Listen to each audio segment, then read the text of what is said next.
संध्या के वालिद के इंतकाल के बाद उसके घर में कमाने वाला कोई नहीं था। अम्मा, मैं कहीं नौकरी कर लेती हूँ। तुम तो तालीम याफ्ता भी नहीं हो, तुम्हें कहाँ नौकरी हासिल होगी। अम्मा, मुझे जो भी काम मिलेगा मैं कर लूंगी, सफाई वगैरह भी। देखते हैं, कब्ल तुम काम तो तलाशो। संध्या काम तलाशने के लिए बाजार में घूमने लगी। बाजी, आपके पास कोई काम है क्या? नहीं है। बाजार में घूमते घूमते एक ब्यूटी पार्लर में आ पहुंची। आपा, आपके पास कोई काम है क्या? क्या काम कर सकती हो तुम बेटा? कोई भी छोटा मोटा काम, सफाई वगैरह। अभी तुम्हारी उम्र कम है, तुम नया काम सीख सकती हो। ठीक है, तुम कल से मेरे पार्लर में काम पर आ जाओ। शुरू में तुम सफाई का काम कर लो और धीरे धीरे पार्लर का काम भी सीख लेना। शुक्रिया आपा, आपका बहुत बहुत शुक्रिया। संध्या को काम मिल गया था। वो बेहद खुश थी। घर आकर उसने ये सारा वाकया अपनी वालिदा को बताया। अच्छा है, तुम्हें काम मिल गया। अब कम से कम हमें खाने की फिक्र तो नहीं रहेगी। हाँ अम्मा। अगले रोज संध्या पार्लर पहुंची। कबल उसने पार्लर की सफाई की और फिर बैठकर देखने लगी कि शिक्षा कैसे काम कर रही है। संध्या, उस स्टीमर को ऑन कर दो। जी आपा। शिक्षा संध्या को छोटे मोटे काम देने लगी। कुछ रोज बाद शिक्षा ने संध्या को काम सिखाना शुरू किया। ये स्ट्रेटनर है, इसे ऐसे पकड़ते हैं और इसका टेम्परेचर लो से मीडियम ही रखना है। हाई पे बाल जल सकते हैं। जी आपा। संध्या जल्दी जल्दी काम सीख रही थी। एक ही माह में वो बहुत कुछ सीख गई थी। बेटा, इनका फेशियल कर दो। जी आपा। संध्या अब काम सीख चुकी थी तो शिक्षा ने उसकी तनख्वाह में इजाफा कर दिया। ये लो बेटा, इस माह की तनख्वाह। हमेशा से ज्यादा तनख्वाह पाकर संध्या बेहद खुश थी। ये लो अम्मी, इस मर्तबा आपा ने मुझे ज्यादा तनख्वाह दी है। अच्छा है बेटा, बहुत अच्छा है। तो इन पैसों से अपने लिए कुछ कपड़े खरीद ले। जी, मैं अपने लिए और आपके लिए भी कपड़े खरीदूंगी। जैसे जैसे संध्या काम सीखती जा रही थी, शिक्षा उसकी तनख्वाह में इजाफा कर रही थी। संध्या भी काम से बेहद खुश थी। 2 साल गुजर गए। एक रोज जब संध्या घर लौटी तो उसके घर पर कोई मेहमान आए थे। बेटा, ये तेरे दूर के मामा जान हैं। आदाब मामा जान। खुश रहो बेटा। ये तेरे लिए बहुत अच्छा रिश्ता लाए हैं। वैसे भी तेरी शादी की उम्र हो गई है। लेकिन अम्मा, अगर मैं शादी करके चली गई तो आपका क्या होगा? तुम मेरी फिक्र मत कर, मैं अपना गुजारा कर लूंगी।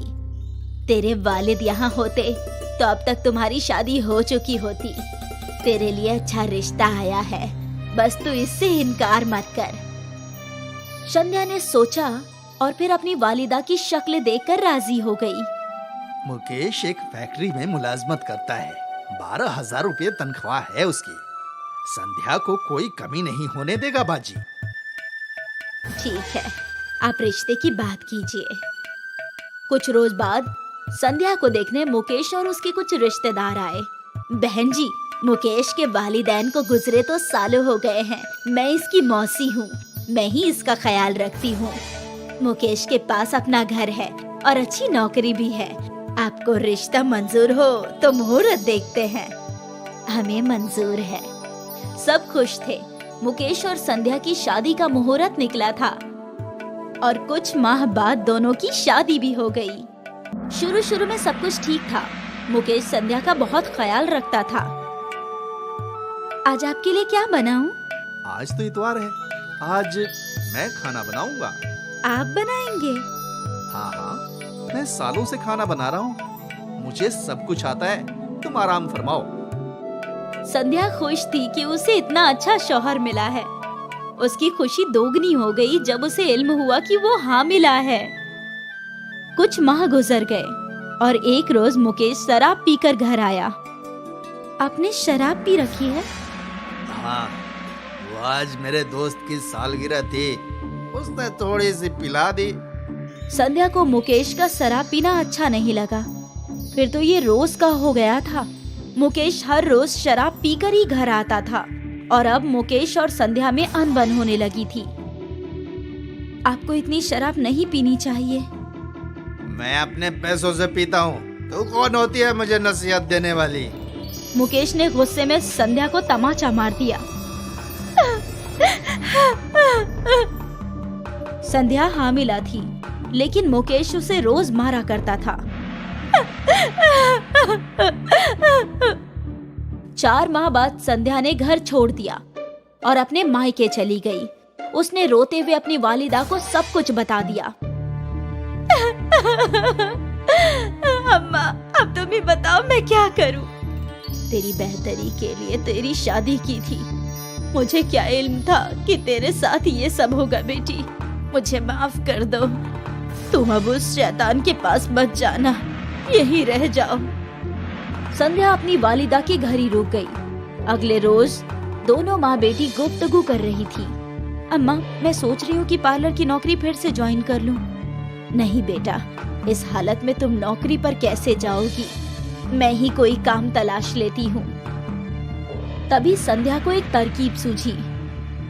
माँ, अगर मैं घर में ही पार्लर खोलूं तो मैं घर में अपना ख्याल भी रख पाऊंगी और आपको भी काम करने की जरूरत नहीं। ये तो तुम सही कह रही हो। उसी शाम मीना और संध्या ने पार्लर का सारा सामान खरीद लिया और फिर घर के एक कमरे में पार्लर बना लिया और घर के बाहर पार्लर की तख्ती लगा दी। पहले ही रोज उसके पार्लर में कस्टमर्स आने लगे। संध्या और मीना खुश हो गई। संध्या अच्छा काम करती थी, इसलिए कस्टमर्स वापस आया करते थे और आहिस्ते आहिस्ते उसका ब्यूटी पार्लर चल पड़ा। हामिला होने के बावजूद वो 10-10 घंटे काम किया करती थी। कुछ माह बाद संध्या ने एक दुख्तर को पैदा किया और फिर अपनी छोटी सी बेटी को संभालते हुए संध्या पार्लर चलाने लगी। संध्या की जिंदगी में अब भी मुश्किलें थी, लेकिन उसके पास एक रास्ता था जिससे वो अपनी और अपने खानदान की जिंदगी बेहतर बना रही थी। 5 साल तक कड़ी मेहनत करके संध्या ने अपना बड़ा सैलून खोल लिया। अब उसकी दुख्तर भी स्कूल जाया करती थी और वो अपनी वालिदा के साथ एक बड़े घर में रहती थी। ये उसके लिए बड़ी कामयाबी थी, लेकिन अभी उसकी जद्दोजहद जारी है।